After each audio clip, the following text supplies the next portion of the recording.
Hey guys, welcome to part 3 of my journey to greatness with Malebo. I hope you guys enjoy. I think so far jobs are coming and they're coming a bit slowly, but if you're really passionate about it, you can go work in other countries if there isn't a job when you finish. So what are you doing now currently yourself? I'm working and I'm doing a PhD.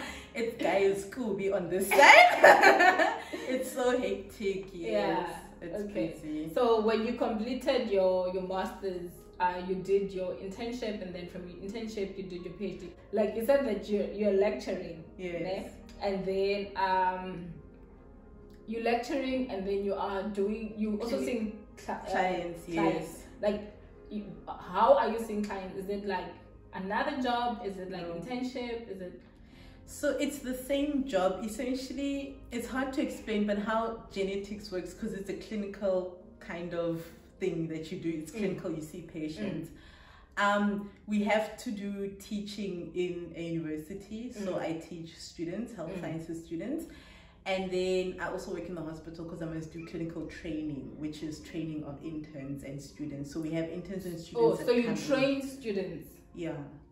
Is that part of your job? It is. Oh. And since I'm a genetic counselor, I still have to see patients because it's part of our little unit or department work is to see patients in addition to your normal work. My work involves teaching, so lecturing, and we lecture health sciences students so far, and postgrads and like people who are doing extra training, and we do all of that. But in addition to my work, because remember, it's a clinical job, right? It's not like, I don't know, being an accountant. So in addition to that, I train or I supervise interns and other students that come to our clinics and hospitals. Oh, so at the university you have clinics? Yes, because you remember that our universities are usually affiliated with academic hospitals, and that's where we do our clinical work. Oh, yes. Got you. Yeah. So now I have a picture of what a genetic counselor does and how your journey so far has been, and like what do you think, like what are the decisions that you've made or the steps that you've taken that you feel were very important for you to actually to get to the point that you are now? I think those steps began already in undergrad, because I think certain things in your life that we don't see as being useful, they're actually very useful because they teach you other skills. So I learned how to essentially work at University of Malebo because I was an anatomy lab assistant. The following year I was a resident assistant, and then you were also at ULMSS. Yes, I was also in the committee. So I was busy with those. And ULMSS, I think, which is the University of Limpopo Medical Science Student Society Committee, I think I've had odd roles there for a few years. But I think those really teach you a lot about people interaction and how to work hard, because remember that I was doing all of those things while I still had to study. And you always have to learn to work hard, and I think that's how I learned, and that's why I can do a PhD while working, though it's hectic, but I think that's how I learned that I can actually do two things at the same time. Without severely affecting any of the other. They can be nice and balanced, you know. So I think those were good decisions, that I've always seen it. Any working opportunity is a good opportunity. Even if you're going to work at a restaurant, there is something that you will learn there that's very valuable about working later in life. And genetic counseling, when you're doing the course, they sort of treat you as if you're already working. You have to be in the office, you have to do this, you have to dress appropriately and all of this. But I was fine to adapt to that because I had already sort of started working. I think making a decision to put God first, because we all have challenges. And we all have very bad days. And I think being able to trust God, being able to say, God, you know, this situation, I can't deal with it, I'm putting it in your hands, has been very, very helpful for me. And I think working hard, I don't think I work hard though. They'll say to me, oh, you're such a hard worker, you're so diligent, but I don't view it as that. And people who know me would know that I say I don't think I really work hard. I just do what I need to do, but I guess it translates as working hard. But you need to work hard, be focused, have time to enjoy life, because people spend so much time studying, but you never say, okay, once a month I have to have a date with myself or with friends, whatever, but I have to go and have fun. Because if you're not going to enjoy your youth, it's a problem. Yeah. You must eat your youth, but eat your youth in a very responsible way. Don't go drunk driving, don't go what, like have fun. Like, I mean, you've seen my status updates, I go do things, but then I also get my work done. And because I'm just important. like, how is this girl actually gallivanting with a PhD by the side, with a job by the side?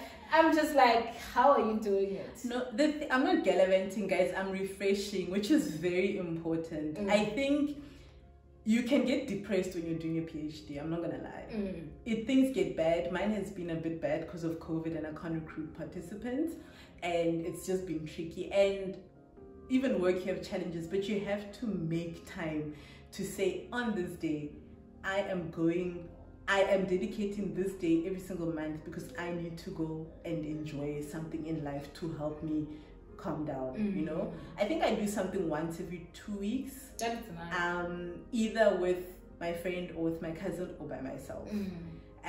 But you do need to do something that gives back to you, because you will be depleted by the world. But how are you going to be the best person for the world if you don't give back to you? And trust me, the work that would have taken me 5 hours if I hadn't refreshed will take me 2.5 hours, because now my mind is like, okay, now I can do this, I can come back to it.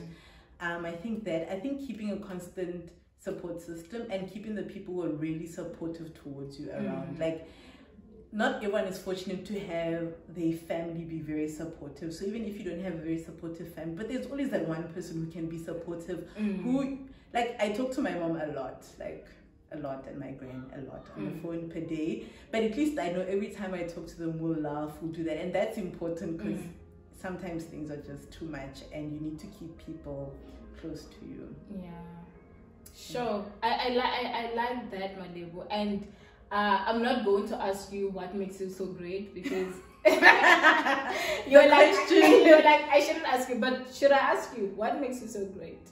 I don't know, guys. Am I really great? That is actually a good answer, because I don't know. I don't see myself as great, because I don't think we see ourselves how people see us. Yeah, you know, I see myself as a person who goes to school. I've been in school for long, guys. So on a side note, I was actually counting with my mom that, I mean, if I count from grade R, I've been in school for the past 26 years of my life. Sure. 23, 26, somewhere there.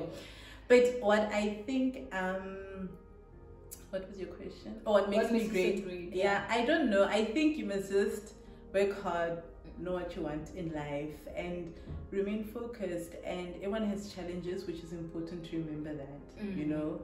And whatever your religion or your belief is, stand firm in that, but don't sit and be lazy. I think, yes, maybe that's what makes me great. Don't be lazy, because laziness doesn't yield anything. That's true. And the final question, which I ask everyone, is where are you going? I don't know. Wow, I like that. I think I really like that. I think we all have visions and passions, but they don't always happen when you want it to happen, you know? So I'm trusting God in the vision I have, which I haven't quite cleared in my head, so you can't really share. Okay. Because if you haven't gotten it straight yet, But I think it's good to sometimes not really know, but be in the journey. Because I need to finish my PhD. I feel like first. I'm on the same. Yeah. At this point in my life, I'm there as well. I'm just like, God, take me wherever.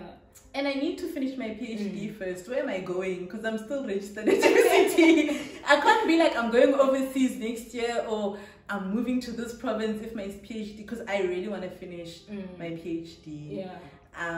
Which is what we didn't talk about, but I really want to finish it. So for now, I have a short-term goal, which is to finish my PhD and get the working experience that I'm getting, and then I'll make other plans. So you are thinking of relocating? Not out of the country. Okay.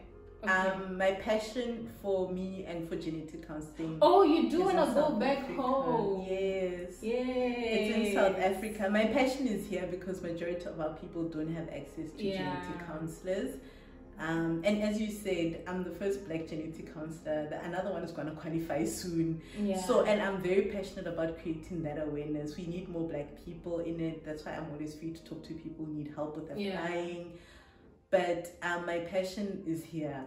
And I can tell that you have a passion because now you have like an Instagram page where you talk about genetic. Like, some of the things that you talk about there, I'm just like it's, I don't know, Malebo. It's a lot. Yeah. Which part of it was a lot? Like, do you remember? The people. For me, it's the people. I saw a post that you posted the other day about someone. I didn't watch that, but you were talking. There was someone who has like lung disease. She has cystic fibrosis, and her lungs are literally at end stage. I just saw that, and then I was just like, yeah. For me, it was too much.